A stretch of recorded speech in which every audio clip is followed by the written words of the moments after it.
हरे कृष्णा। कृष्ण जन्माष्टमी आने वाली है, तो कृष्ण जन्माष्टमी की संपूर्ण पूजा विधि, हम भगवान कृष्ण का जन्म कैसे कराएंगे, पूजा का शुभ मुहूर्त क्या होगा, किस दिन व्रत रखना है, संपूर्ण जानकारी इस वीडियो में मैं आपको दूंगी। साथ में बहुत सारे नियम बताऊंगी, कृष्ण जन्माष्टमी के व्रत के क्या क्या नियम है, तो वीडियो के साथ बने रहिएगा।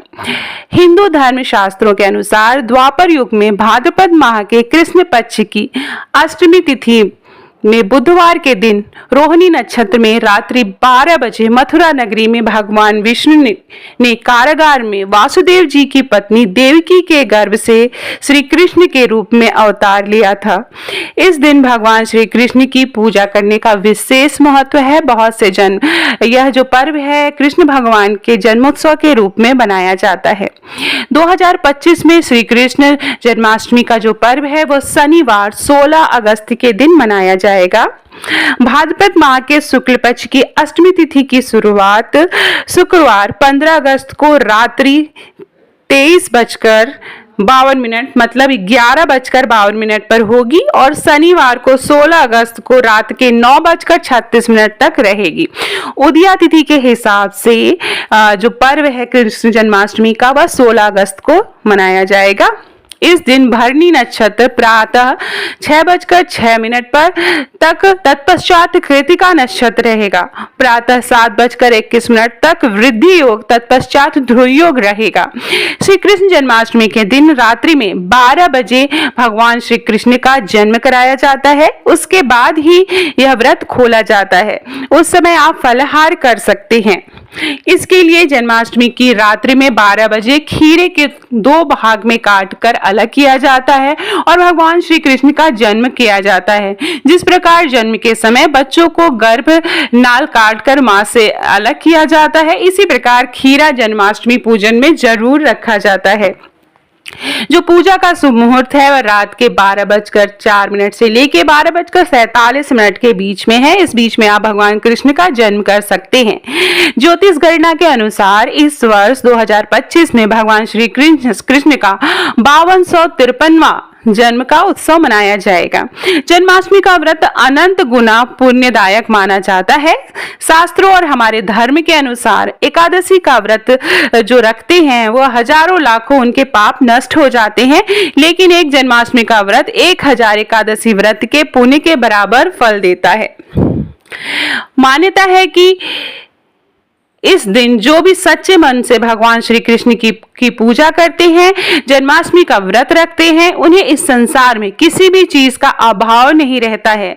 अंत में वह मोह माया के बंधन से मुक्त हो जाता है और उसे मोक्ष की प्राप्ति होती है। इस दिन सच्चे मन से व्रत करते हुए की गई कोई भी मनोकामना आपकी जरूर पूर्ण होती है। जन्माष्टमी में भगवान श्री कृष्ण का पूजन हम इस प्रकार से करेंगे। मैं पूजन विधि आपको बताने जा रही हूँ कि भगवान श्री कृष्ण की हम पूजा कैसे करेंगे। जन्माष्टमी के दिन प्रातः सूर्योदय से पूर्व उठकर स्नान करना चाहिए। साफ पीले, गुलाबी या सफेद रंग का वस्त्र इस दिन जरूर धारण करें। इसके बाद पूर्व और उत्तर की ओर भगवान श्री कृष्ण की सोने, चांदी, तांबा, पीतल या मिट्टी की जो भी प्रतिमा संभव है वो आप रखेंगे। न हो तो चित्र रखेंगे। लड्डू गोपाल का पालना मिल पाए या चौकी पे स्थापित करेंगे। भगवान श्री कृष्ण को नए या पीले लाल रंग का वस्त्र पहनाएंगे और झांकी सजाते हैं। झांकी मतलब जहां पर कृष्ण भगवान को आप जन्मोत्सव करेंगे वहां पर हम पूरी अच्छी तरह से साज सज्जा करेंगे। इसके बाद भगवान श्री कृष्ण का पीले रंग का पुष्प चढ़ाकर उनका पूजन करेंगे। जन्माष्टमी के दिन श्री कृष्ण मंदिर जाकर भगवान श्री कृष्ण को पीले फूलों की मालाएं चढ़ाएं। मंदिर में पानी वाला नारियल भी चढ़ा सकते हैं। इस दिन भगवान श्री कृष्ण के मंत्रों का हम जाप करेंगे।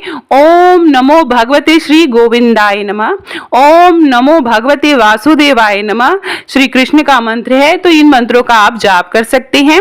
स्कंद पुराण के अनुसार जो भी मनुष्य जानकर भी श्री कृष्ण जन्माष्टमी का व्रत नहीं करता है वह मनुष्य जंगल में सर्प और व्याघ्र होता है।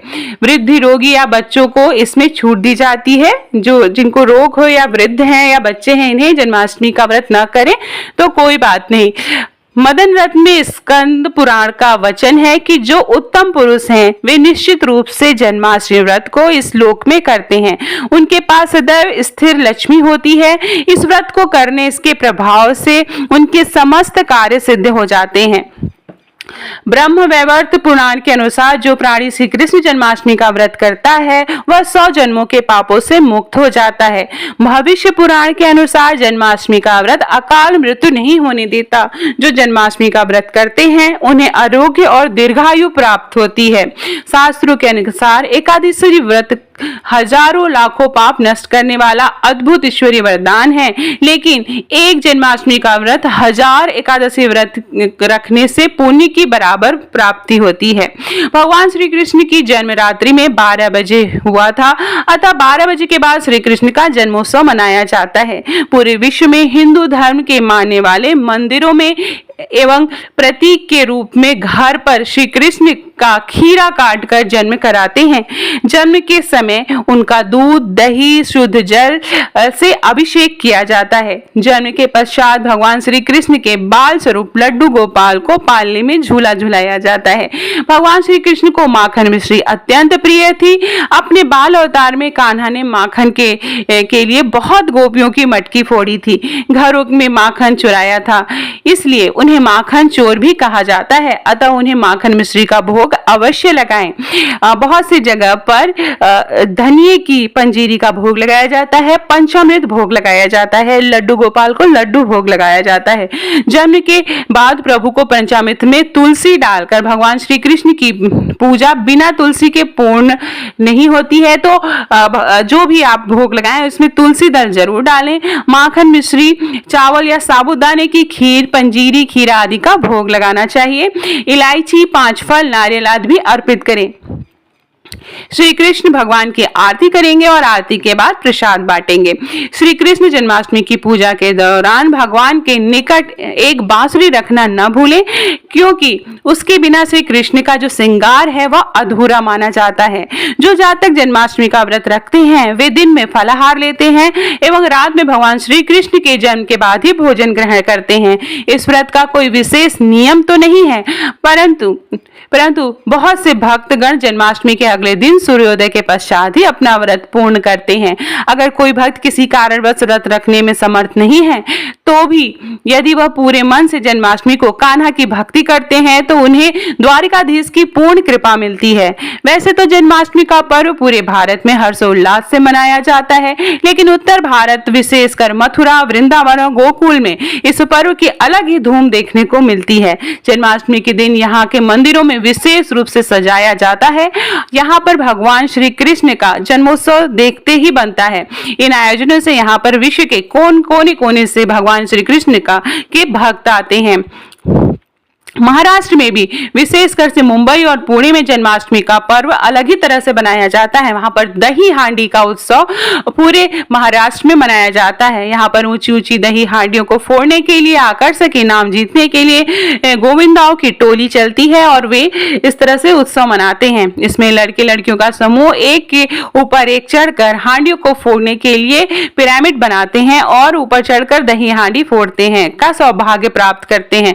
लेकिन कई बार दही हांडी को फोड़ने के लिए बहुत से गोविंदा टोलियों को जमकर पसीना बहाना पड़ता है। बहुत ही ऊपर दही हांडी रहती है। इस तरह से पूरे भारतवर्ष में कृष्ण जन्माष्टमी का पर्व बहुत ही हर्षोल्लास से मनाया जाता है।